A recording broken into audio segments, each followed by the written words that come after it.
वैशिष्ट्य आहे त्यावर विरोधकांकडून शंका उपस्थित केली जाते। असं महाराष्ट्रात होऊ शकत नाही असा दावा संजय राऊत करतात। त्यांना लक्षात येत नाही की अंडर करंट किती होता या भगिनींचा। आम्ही ज्या ज्या सभेला जात होतो त्यावेळेस 70% महिलाच असायच्या उपस्थित आणि आता माझ्या कार्यकर्ते म्हणायचे साहेब इतके खुश असायच्या आणि इतका पॉझिटिव्ह रिस्पॉन्स द्यायच्या त्यावेळेस फार मोठा परिणाम झाला। फार मोठा म्हणजे फार मोठा।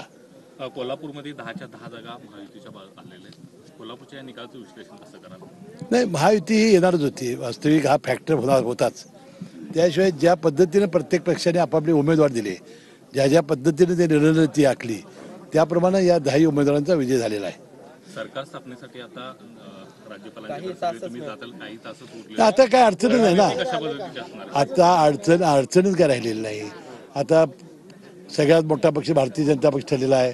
2 नंबरचा 3 नंबरचा ठरलेला आहे। त्यानंतर आता काय अडचण काय, फक्त त्यांनी नावं काढायची आणि अशा पता घ्यायच्या। सीएम पदासाठी जे नाव येईल त्या नावावरती एकमत आता हे बघा ते आता तिन्ही सिस्टीम मिळून ठरवतील। पण आता काय फारशी अडचण राहिलेली नाही त्यामध्ये। आता हॉटेलमध्ये ठेवा, अपक्षांना वडा, त्यांना हे करा, आता काही राहायची गरज नाही। कोल्हापूरच्या मतदारसंघातले शिवाजी पाटील जे अपक्ष म्हणून लढतायत त्यांचा जवळपास विजय निश्चित होते। ते तुमच्यासोबत येणार आहेत का? काय त्यांच्याशी बोलणं झालं? ते भारतीय जनता पक्षाचेच आहेत। माझं काय बोलणं झालं नाही। पण आता अपक्ष हे समर्थन देतील त्यांचं आपण स्वागत करू। पण आता जी मेजॉरिटीसाठी आहेत त्याची काय आता अपक्षाची काय आवश्यकता राहील असं मला वाटत नाही। मी मुंबईला उद्या जाईन। थँक्यू।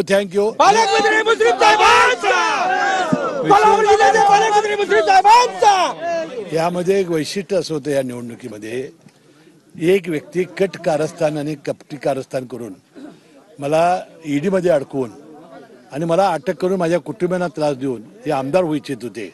त्याचा प्रचंड राग या कागल मतदारसंघामध्ये सगळ्या मतदारांना होता।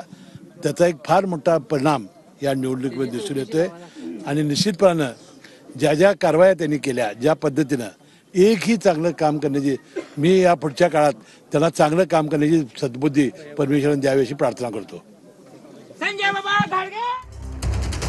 हसन मुश्रीफ यांनी प्रतिक्रिया दिलेली आहे। विजयाबद्दल जनतेचे आभार मानले। तर मागाठाणे मतदारसंघात शिंदे गटाच्या प्रकाश सुर्वे यांचा विजय झाला आहे। महत्त्वाची बातमी आपण पाहताय। मागाठाणे मतदारसंघात शिंदे गटाच्या या निवडणुकीमध्ये माजी आमदार संजयबा घाटगे यांनी 2.5 महिन्यापूर्वीच आपली उमेदवारी न करता मला पाठिंबा देण्याचा निर्णय घेतला।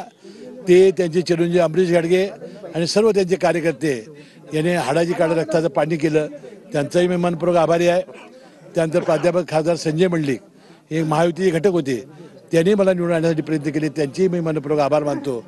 त्याशिवाय भूषण पाटील आपल्या भारतीय जनता पक्षाचे, सर्व भारतीय जनता पक्षाचे कार्यकर्ते, त्यानंतर RPIचे उत्तम कांबळे त्यांचे सर्व कार्यकर्ते, त्याशिवाय शेतकरी संघटना, त्याशिवाय एकनाथ शिंदे गट, त्याच्यामध्ये संजय पाटील बाधवांचे आहेत, या सगळ्यांनी, उमेश आपटे काँग्रेसचे असून सुद्धा त्यांनी मला पाठिंबा दिला। या सगळ्यांच्या या प्रयत्नाला मला वाटतं या निवडणुकीत यश आलेलं आहे। त्या सगळ्यांचं मनपूर्वक मी आभारी आहे।